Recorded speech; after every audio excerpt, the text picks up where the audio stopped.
Onthou, ons is nou nog besig om te kyk waar Israel gevra het vir 'n koning.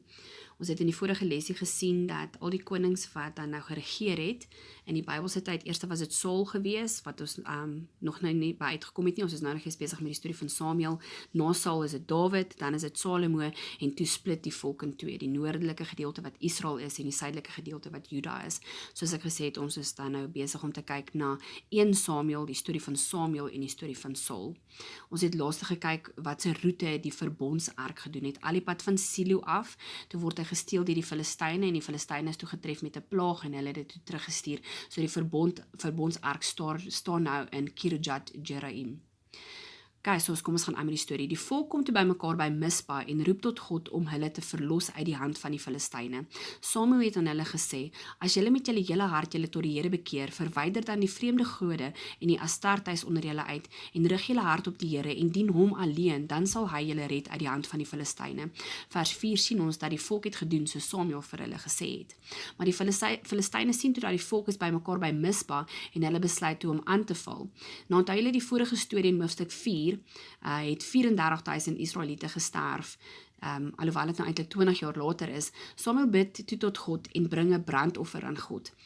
En hoofstuk 7 vers 10 lees ons, het die Here dit die dag met 'n groot geluid laat donder oor die Filistyne, en hy het hulle in verwarring gebring, sodat hulle verslaan is voor Israel. Vers 13, en die Filistyne is verneder, sodat hulle verder nie meer die gebied van Israel binnengekom het nie, en die hand van die Here was teen die Filistyne al die dae van Samuel. So hierso, oor die volk weer tot inkeer gekom het God bonatuurlik die Filistyne laat verloor. Nou Samuel se seuns wat na moes rig, het onregverdige wins agterna geloop en omkoopgeskenke aangeneem en die reg verdrooi. Nou hierso is 'n bewys van hoe belangrik is dit om jou kinders te leer. Onthou julle die priester ook, Eli, sy seuns was nie opgevoed om na hom te volg nie. Hierso kan jy nou weer eens sien Samuel se seuns ook nie. Daarom het die volk na Samuel gekom en gesê hulle soek graag 'n koning, net soos al die nasies. Vers 20 sê dat ons ook kan wees soos al die nasies. En Samuel 8 vers 6 sê, maar die woord was verkeerd in die oë van Samuel en hy het tot die Here gebid. En die Here antwoord Samuel, luister na die volk, want nie jou het hulle verwerp nie, maar my het hulle verwerp om nie koning oor hulle te wees nie. So dit was verkeerd in Samuel so gewees dat die volk na vra vir koning, want onthou, God is hulle koning. Nou God waarsku die volk hoe 'n koning hulle gaan hanteer. Byvoorbeeld, hy gaan belasting neem, hy gaan hulle kinders neem om in sy velde te werk, hy gaan hulle vroue neem om in die paleis te werk. Vers 18, en in die dag sal julle roep vanweë julle koning wat julle vir julle verkies het, en die Here sal julle in die dag nie verhoor nie. So God sê, is reg, ek sal vir julle koning gee, maar moenie by my kom huil as dit nie uitwerk nie. Nou hier word ons nou bekend gestel aan die eerste koning van Israel, en dit is dan 'n koning Saul. 1 Samuel 9 vers 2, daar was onder die kinders van Israel geneem, geen een mooier as hy nie, van sy skouers boontoe was hy hoër as die hele volk. Saul se pa se donkies het weggeraak, en Saul het uitgegaan om dit te gaan soek.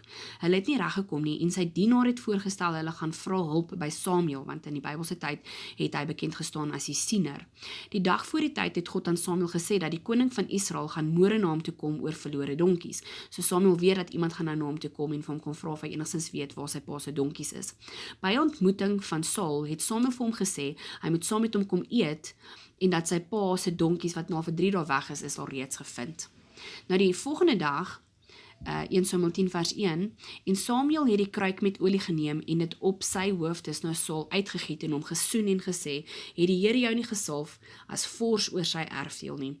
En so hierso is Saul toe nou gesalf as koning, en Samuel gee toe vir hom bevestiging, en hy sê, daar gaan 'n paar tekens wees op pad huis toe. Die eerste een sal wees, mense by Rachel se graf sal vir jou sê, jou pa het die donkies gekry, maar hy worry nou oor jou. Wat jy ook gaan sien is, by Tabor gaan 3 mans vir jou kos aanbied, so Samuel is nou eintlik besig om vir hom te sê wat gaan gebeur op pad huis toe, sodat Saul sal weet dat dis definitief 'n woord van God.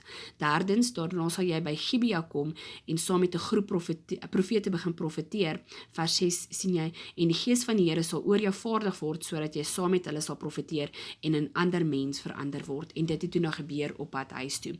Nou Samuel roep toe die volk by mekaar om voor almal se oë die nuwe koning aan te wys. Van die eerste oogopslag van Saul kan jy sien dat alhoewel hy 'n mooi man man was, het hy 'n selfbeeldprobleem gehad. Op pad huis toe na sy ontmoeting met Saul, het hy nie eers vir sy oom vertel oor sy koningskap nie. En nou is dit tyd om voor die volk na vore te kom, maar hy kruip weg. 1 Samuel 10 vers 21, en hulle het hom gesoek, maar hy was nie te vind nie. En die Here sê, kyk, hy het tussen die pakgoed weggekruip, so hy is daar, maar hy kruip weg. Vers 25, daarna het Samuel die reg van die koningskap voor die volk afgekondig, en dit in 'n boek geskrywe en voor die aangesig van die Here neergelê. So hier is Saul toe nou bevestig as koning voor die hele volk. Hoofstuk 11 is nou die eerste oorlog wat op Saul se pad kom na sy koningskap bevestig is. Die Ammoniete het vir die mense van Jabes gesê, hulle gaan hulle regter oog uitsny as 'n teken van skande. Die manne van Jabes gaan roep toe hulp by Saul. 1 Samuel 11 vers 6 sien ons, en die gees van God het oor Saul vaardig geword terwyl hy die woorde hoor, en hy het baie kwaad geword. Saul sny toe beeste op in stukke en stuur dit deur die hele Israel met die boodskap, as Israel nie saam optrek teen die Ammoniete nie, sal hulle beeste opgesny word. Vers 7, toe val die skrik van die Here op die volk en hulle trek soos een man uit. Hulle het die Ammoniete verslaan en daarna het die volk Saul herken as hulle koning. Nou Samuel is toe nou baie oud en hierdie dan lees jy dan nou in hoofstuk 12 sy laaste woorde. 12 vers 4, die volk erken dat Samuel was 'n goeie leier gewees en hulle sê, u het ons nie verdruk en ons hard behandel nie en uit niemand se hand iets aangeneem nie, so hy het geen aankoopgeld gevat nie. So wat was Samuel se laaste woorde gewees? Hy sê, onthou waar God ons vaders uit Egipte land uitgelei het. Maar hulle het die Here hulle God vergeet, die volk nou, maar God het hulle elke keer hulp gestuur. Onthou die rigters Gideon, Simson, Ehud was die lefty gewees. Maar toe julle sien dat Ammon teen julle aankom, het julle aan my gesê, nee, maar 'n koning moet oor ons regeer, terwyl die Here, julle God, tog julle koning is. As julle maar die Here vrees, nou onthou, dit is nou Samuel se laaste woorde aan die volk, en hy sê, ag, as julle maar net die Here vrees, en hom dien, en na sy stem luister, en nie wederstrewig is teen die mond van die Here nie, en julle self, sowel as die koning wat oor julle regeer, die Here julle God maar volg. Maar as julle nie na die stem van die Here luister nie, en wederstrewig is teen die mond van die Here, dan sal die hand van die Here teen julle wees, soos teen julle vaders. Nou daar staan ons, as julle maar net die Here vrees en na sy stem luister. Nou is my vraag, nou wanneer weet jy dat dit is God wat besig is om met jou te praat? So eerstens, sê nou maar net dit is die duiwel wat besig is om met jou te praat. Jy kry 'n stemmetjie in jou kop en dit is obsessive en dit maak jou stres en dit condemns you. Nou condemn beteken as jy byvoorbeeld nou in die kerk sit en jy wil God aanbid en ons 'n stemmetjie in jou kop wat sê, onthou jy wat het jy gisteraand gedoen en nou wil jy hier so staan en die Here aanbid. Dis condemnation. Dit is nie 'n stem van die Here nie. As jy discouraged voel, as jy confused voel, ek dink die laaste paar jare vanaf COVID voel baie van ons bietjie de mekaar, ons weet nie wat se rigting om te gaan nie, dan weet jy, daai stemmetjie is eintlik die vyand wat besig is om met jou te praat. Hy druk jou, jy weet jy voel altyd gejaagd, jy voel bang, frightened en jy voel rushes, gejaagd. Nou wanneer is dit God wat met jou praat? Jy voel kalm, he will comfort you, he will convict you. So die teenoorgestelde van condemn is convict. So God sal met 'n mooi stemmetjie vir jou sê dat dit wat jy nou besig is om te doen is verkeerd. Maar partykeer as ons nie luister nie, dan kan hy ook kwaai raak. He encourages, he enlightens, he leads, he reassures and he's a still voice. So jy moet nou, as jy 'n stemmetjie in jou kop kry, 'n gedagte in jou kop kry, moet jy seker maak wie is besig om met jou te praat. As dit dan nou die duiwel is, dan moet jy die duiwel teestaan en hy sal van jou wegvlug en maak seker dat wanneer dit God is, jy luister en jy reageer. So onthou, dit is nou nog Samuel se laaste woorde en hy sluit af en sê, oordat julle 'n koning gevra het, maar julle het eintlik klaar God as koning, gaan God vandag, wat dan nou Oesdag is, 'n storm stuur. 1 Samuel 12 vers 18, toe het Samuel die Here aangeroep, en die Here het donderslae en reën op die dag gegee. Daarom het die volk gesê, bid tot die Here, dat ons nie sterf nie, omdat ons by al ons sondes nog kwaad gedoen het, deur 'n koning vir ons te begeer. Samuel sluit toe sy speech af met die volgende, vrees net die Here en dien hom getrou met julle hele hart, want kyk watter groot dinge hy by julle gedoen het, maar as julle ooit verkeerd handel, sal julle self, sowel as julle koning, omkom. Nou Saul regeer na hom vir 2 jaar. Sy seun Jonathan het die Filistyne se wagpos verslaan, maar Saul het die eer daarvan vir homself geneem. As gevolg van wat Jonathan gedoen het die Filistyne opgetrek om oorlog te voer. Die volk het wel opgetrek agter Saul aan, maar hulle was bang, hulle het weggekruip. Saul het vir Samuel gewag om tot God te offer, maar 7 dae het al verbygegaan en Samuel het nog nie opgedaag nie. Die manskappe agter Saul was bewend en het begin verstrooid raak. Daarom het Saul tot die offer self gebring. Vir ons wat nie groot geword het onder die Israelitiese kultuur nie, sal wonder, maar wat is dan nou fout daarmee?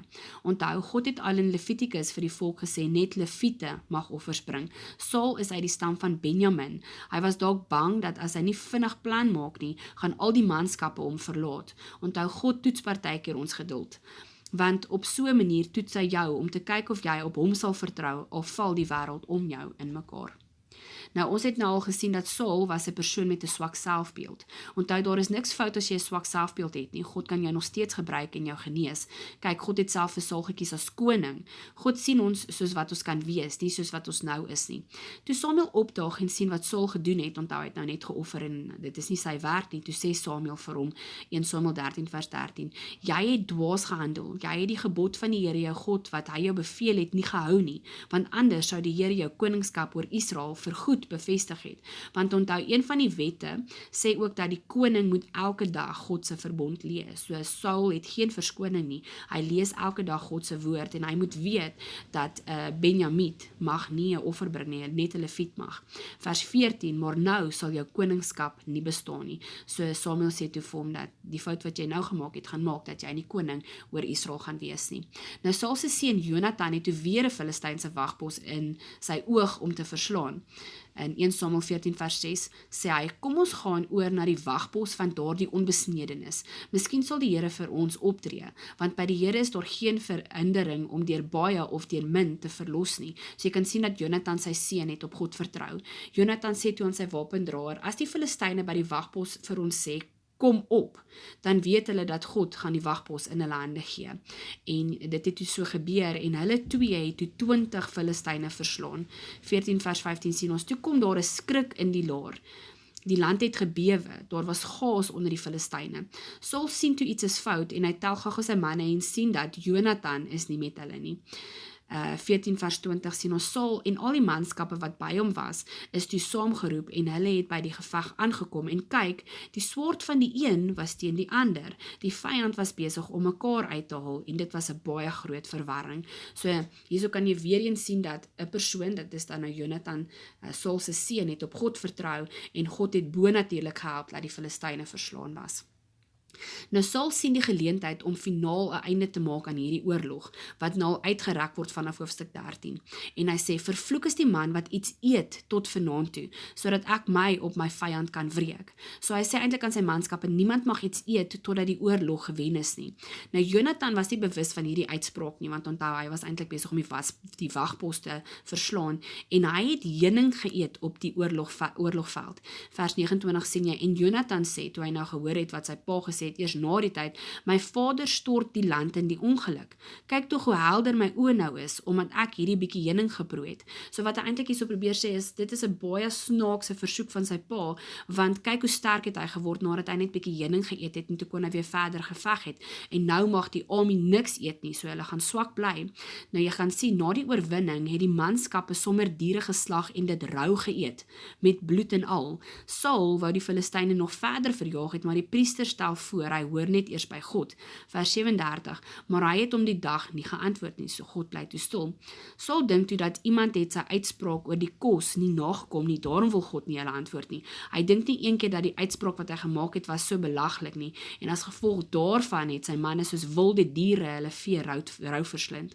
Nou Jonathan was toe uitgewys as die een wat die uitspraak nie gevolg het nie, en hy moes toe nou gesterf het, want Saul het gesê, die een wat nie hierdie versoek nagekom het nie, hy moet doodgaan, hy het nou nie geweet as sy seun nie, maar die volk het Jonathan losgekoop, oordat Jonathan was die een wat die verlossing bewerk het. Nou, wie was die vyande in Saul se tyd gewees? Dit was die Ammoniete, die Moabiete, die Edomiete, en dan lees jy ook van die Filistyne, en ons lees in 1 Samuel 14 vers 52, dat die oorlog teen die Filistyne was hewig, al die dae van Saul. Kan jy onthou, in die tyd van Samuel is daar 'n versie wat gesê, daar was vrede in die tyd van Samuel, maar nou in die tyd van Saul was die Filistyne die hele tyd op hulle. En dan die volgende vyand was die Amalekiete gewees. Ons lees in 1 Samuel 15 vers 2 gee God 'n opdrag. Ek het terdee gelet op wat Amalek Israel aangedoen het na Egipte. Kom ons onthou net gou eers wie is die Amalekiete. Onthou julle toe die volk uit Egipte uitbeweeg het. Toe het die Amalekiete hulle van agteraf aangeval en al die swakkes doodgemaak. En toe moes die Israeliete wat nou nog net 'n volk van slawe was, oorlog voer en toe moes Moses sy hande in die lug gehou het. En solank as wat sy hande in die lug was, het hulle gewen, maar as sy hande gesak het, dan het hulle verloor. Nou dis die Amalekiete, so God wil hê dat die Amalekiete moet uitgewis word as gevolg van hoe hulle sy volk hanteer het. Vers 3 sê hy, gaan nou en verslaan Amalek en julle moet met die banvloek tref alles wat hy het. So God gee opdrag aan Saul en sê, gaan val die Amalekiete aan, maar niemand mag oorbly nie.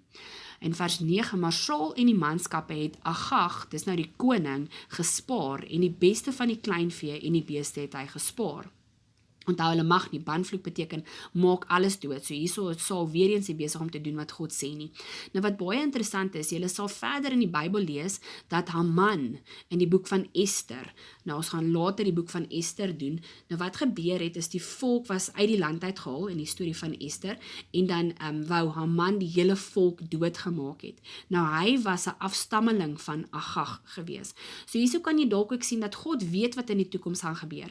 Hy het geweet dat uit die stam van die Amalekiete gaan daar iemand opstaan, wat dan nou Haman is, wat sy hele volk probeer uitwis in die tyd van Ester. So God gee toe die opdrag en sê, nee, maak almal dood.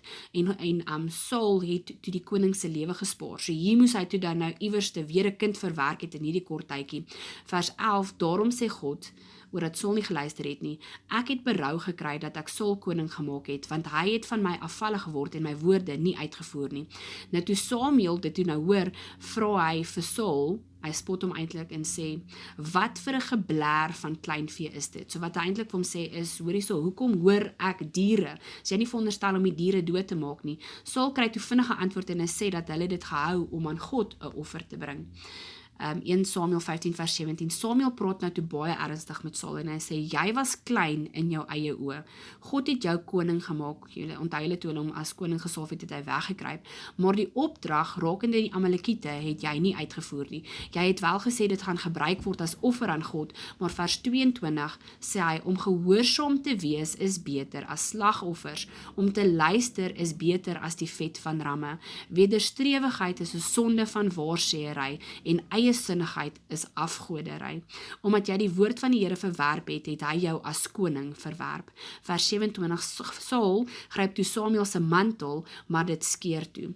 Vandag het die Here die koningskap oor Israel van jou afgeskeer en dit aan jou naaste gegee. So Samuel gebruik toe hierdie geleentheid waar sy kleringstuk skeur en hy gebruik dit en sê, ja, net soos dat my klere nou geskeur het, so het God jou ook afgeskeer as koning van Israel.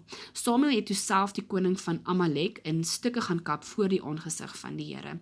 Vers 35, en Samuel het Saul tot die dag toe van sy dood nie weer gesien nie, want Samuel het getreur oor Saul, en die Here het berou gehad dat hy Saul koning gemaak het oor Israel.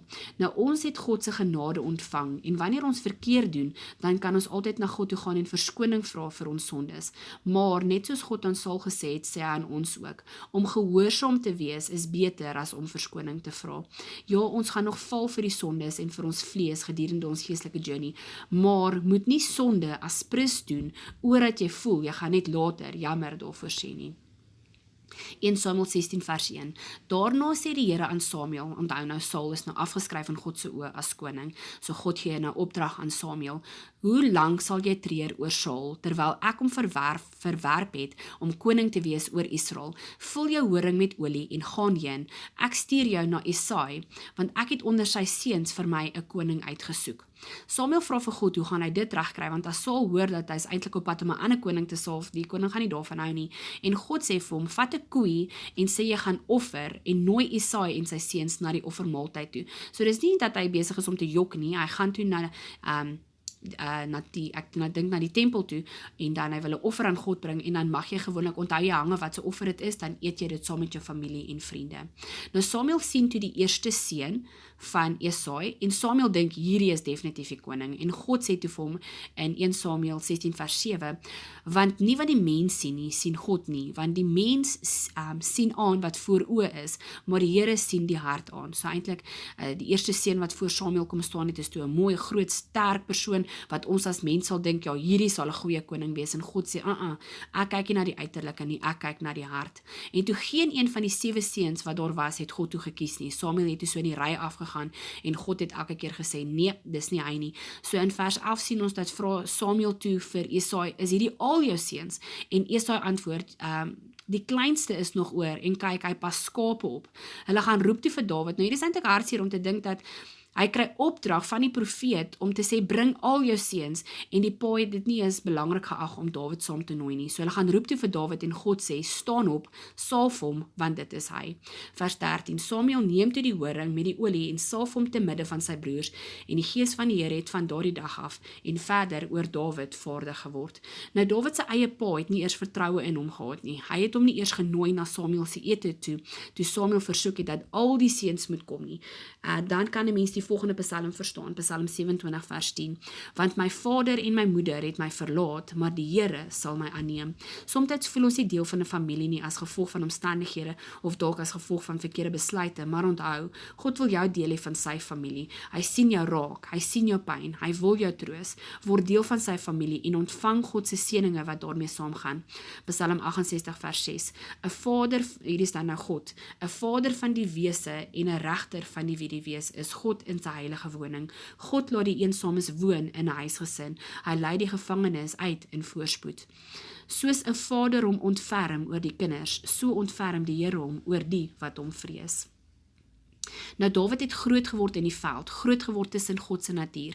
Wie van julle het al jouself verkyk aan die skoonheid en die krag van die natuur? Hoe perfek dit geskape is. Hoe 'n God wat die vermoë het om sterre te spreek, 'n verhouding met ons wil hê.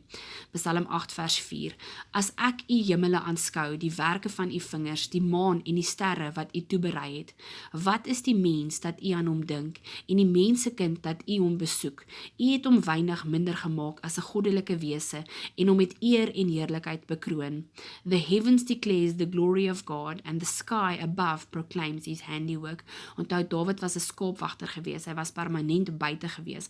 Hy moes in die aande by die skape geslaap het om hulle op te pas, en dan hierso het hy teen God se natuur first hand aanskou.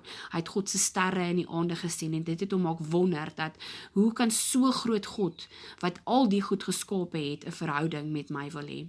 Nou ons weet elke vingerafdruk is uniek, maar het jy geweet dat elke sneeuvlokkie lyk ook anders? Hier het ek 'n paar ingesit, en dit is my ongelooflik mooi. Ons sien dit net as ek 'n wit vlokkies, maar as jy dit onder 'n mikroskoop gaan kyk, gaan jy sien dat elkeen van die sneeuvlokkies lyk anders, en het ek gesê, hoe groot is ons God? Psalm 144 sê, o Here, wat is die mens dat u hom ken, die mensekind dat u op hom ag gee? Die mens is soos 'n nietigheid, sy dae is soos vlugtige skaduwee. Psalm 39, laat my weet hoe verganklik ek is. So Dawid besef dat, ek is klein in God se oë. Kyk die grootheid in sy natuur. Kyk, u het my dae 'n paar handbreedtes gemaak, en my leeftyd is soos niks voor u nie. Ja, as pure nietigheid staan elke mens daar. Waarlik die mens wandel as skadubeeld rond. Ja, hulle woel verniet. Elke mens is 'n asemteug. Psalm 103, want hy weet wat maaksel ons is, gedagtes dat ons stof is. Die mens, soos die gras is hy daar, soos 'n blom van die veld, so bloei hy. As die wind daaroor gaan, is dit nie meer nie, en sy plek ken hom nie meer nie. Nou hierdie groot God wil graag hê jy moet deel word van sy familie. So ons gaan nou aan met die storie in 1 Samuel 16 vers 14, maar die gees van die Here het van Saul gewyk, want onthou, God het hom nou nie meer gekies as koning nie, hy het hom onttrek, en 'n bose gees, wat deur die Here gestuur was, het hom verskrik. Daarom het Saul vir Dawid aangestel om vir hom musiek te speel op 'n sitter. Vers 23, en net wanneer daar 'n gees van God oor Saul kom, neem Dawid die sitter en speel met sy hand, so dan het Saul eintlik bietjie mal geword, en dan het Dawid hom rustig gekry met musiek. Dan voel Saul verlig en word beter, en die bose bose gees wyk van hom af. Ek het net hierso ingesit die psalmversie wat gesê het, wat se harp Dawid mee gespeel het, Psalm 144. O God, ek wil 'n nuwe lied sing tot u eer, op die 10-snorige harp wil ek u psalm sing. Ek dink amper mense kan ook dink dat die liedjies wat Dawid vir hom gesing het, was Christelike liedjies, soos die wat opgeteken is in die psalms. Nou Dawid het guns in Saul se oë gekry en Saul het hom aangestel as sy wapendraer. Dit kan dan ook gesien word as Saul se naaste. En kan julle onthou dat Samuel het gesê dat die koningskap is weggeruk van Saul af en dit gaan aan sy naaste gegee word. Nou hoe veg ons bose geeste, net soos wat Saul ook 'n bose gees in sy lewe gehad het? Onthou, daar is net twee kante. Daar's duisternis en daar's lig. Nou duisternis is net die afwesigheid van lig. Nou God is lig, jy lees dit in 1 Johannes 1 vers 5. En light drives away darkness. So waar God se lig is, kan duisternis nie wees nie. Nou indien jy God toelaat in jou lewe, dan sal die volgende saam met hom kom. God is liefde, God is lewe, God is vrede, God is goed, God is regverdig. So as jy God se lig toelaat in jou lewe, sal jy al hierdie in jou lewe ervaar. Maar waar God is, kan die volgende nie groei in jou lewe nie. Dis dan nou die teenoorgestelde. Dis soos haat, bekleierery, afgunstigheid, aggressie, dood, siektes, vervloekinge, angstigheid, stres, onrustigheid, slegte dinge, onregverdigheid. Nou, hoe maak jy God se lig in jou lewe? Jy lees jou Bybel en bid elke dag. Begin reg dink, begin reg praat, luister na die Heilige Gees. Kyk jy moet pas op wat jy kyk, jy moet pas op wat jy doen, jy moet kyk som wie jy uithang, jy moet kyk na wat jy luister. Nou soos die voorbeeld hierso met Saul, aanbid God met jou musiek. Nou, 'n plant kort watergrond, lug en lig om te kan lewe. As jy dit wegvat, vrek die plant. Nou verander die atmosfeer in jou huis deur byvoorbeeld Christelike musiek te speel, dan kan die duisternis nie lewe nie. Bring lig in jou huis in, dan kan duisternis nie vrug dra nie. Now worship is sê dat God inhabits the praises of his people. Psalm 22 vers 4. Tog is u die heilige wat woon onder die lofsange van Israel. So wanneer jy God aanbid, of dit nou is deur musiek, of dit nou is deur woorde in jou huis, dan sal God intrek, en waar God is lig, en waar lig is, kan duisternis nie floreer nie. Nou Israel en die Filistyne het laar opgeslaan teenoor mekaar. 1 Samuel 17 vers 4. Toe kom daar 'n baasvegter uit die laars van die Filistyne met die naam Goliat. Hy was omtrent 4,14 meter lank gewees. Goliat sê een van Israel moet teen hom kom veg. As hy teen my kan veg en my verslaan, sal ons julle slawe wees. Maar as ek hom oorwin en hom verslaan, moet julle ons slawe wees en ons dien. Nou hierdie stuur dan was na al vir 40 dae aan die gang. Nou Dawid dog toe op, want hy moes toe kos vir sy broers gebring het, en sy reaksie op Goliat was 1 Samuel 17 vers 26, want wie is hierdie onbesnede Filistyn, dat hy die slagorde van die lewende God durf uitdaag? Vers 32, laat die manne se moed tog nie ter wille van hom sink nie. Die dienaar sal gaan en teen hierdie Filistyn veg. Nou hoe magteloos moes Saul en die volk gevoel het om bereid te wees om hulle toekoms in die hand van 'n kind te sit, wat self nie eers deel is van die army nie. Hy het nou net daar opgedaag, hy bring maar net kos. Dawid verduidelik aan Saul dat hy het al 'n leeu en 'n beer as skaapwagter verslaan, en God sal Goliat ook in sy hand gee. Onthou, Dawid is al klaar gesalf as koning, maar het nog net nie sy posisie ingeneem nie. Ironies genoeg gee Saul sy koninklike kleed hierso aan Dawid om Goliat te gaan veg. Psalm 33 vers 16 sien ons, 'n koning word nie verlos deur 'n groot leer, 'n held nie gered deur 'n groot krag nie, die perd help niks vir die oorwinning en red nie deur sy groot krag nie, maar kyk, die oog van die Here is op die wat hom vrees, op die wat op sy goedertierendheid wag. Ook lees jy in Psalm 62, dat Dawid het geweet wie hy in God is. Ja, my siel is stil tot God. Van hom is my heil. Wees net maar stil tot God, my siel, want van hom is my verwagtinge. Somtyds moet ons net binne in die moeilike situasie stil word en weet, God sal vir ons die uitweg bewerkstellig. Wie sou nou ooit dink dat 'n skaapwagter met geen vegondervinding, sonder beskerming, kan 'n reus doodmaak met 'n klippie. Nou Dawid het op die einde Saul se kleed uitgetrek en vir hom teruggegee. Hy het 5 klippies uit die rivier gaan optel. Nou party argeoloë sê dat Dawid moes deur die Filistyne se kamp geloop het om by die rivier uit te kom. Nou waarom het Dawid 5 klippies opgetel? Het hy dalk gedink hy gaan miskiet? Nee, as jy gaan kyk in 2 Samuel 21 vers 22 is daar nog 4 ander reuse. Ek dink in Kronieke kan jy sien dat hulle was die familie van Goliat gewees. Okay, ons lees dan nou verder. Hierso sê Dawid vir Goliat: jy kom na my met 'n swaard en 'n spies, maar ek kom na jou in die naam van die Here van die leerskare, die God van die slagordes van Israel, wat jy uitgedaag het. Nou in die ou tye het die volke geglo as hulle die volk wen hulle ook die God van daardie volk. So daarom het Dawid dit persoonlik geneem: as jy ons uitdaag, daag jy ons God ook uit. Nou Dawid het geweet sy oorwinning lê in sy God. Hy het nie fancy wapens nodig gehad nie. Ons lees dit in hoofstuk 17 vers 47. Dan sal hierdie hele menigte moet erken dat die Here nie deur swaard en deur spies verlos nie, want die stryd behoort aan die Here en hy sal julle in ons hande gee. Psalm 44. Want ek vertrou nie op my boog nie en my swaard sal my die oorwinning nie gee nie, maar U het ons verlos van ons teestanders en ons haters beskaamd gemaak. Nou wanneer jy 'n groot oorlog in die gesig staar en jy het nie 'n idee of jy hierdie een gaan maak of nie, dink aan Psalm 20. Mag die Here u verhoor in die dag van benoudheid. Sommige roem op strydwaans en ander op perde, maar ons sal roem op die naam van die Here ons God. Psalm 44. Want ek vertrou nie op my boog nie en my swaard sal my die oorwinning nie gee nie, maar U het ons verlos van ons teestanders en ons haters beskaamd gemaak. Nou jou vyande mag dalk meer geld hê as jy, dit is byvoorbeeld die wapens van die wêreld. Jou gesondheid mag dalk volgens die dokters 'n negatiewe terugvoering wees, maar ons God werk wonders. Wanneer ons God aan ons kant het, sal ons oorwinning kom, somtyds bonatuurlik. Vers 10 sien ons: Here, mag hy ons verhoor op die dag as ons hom roep.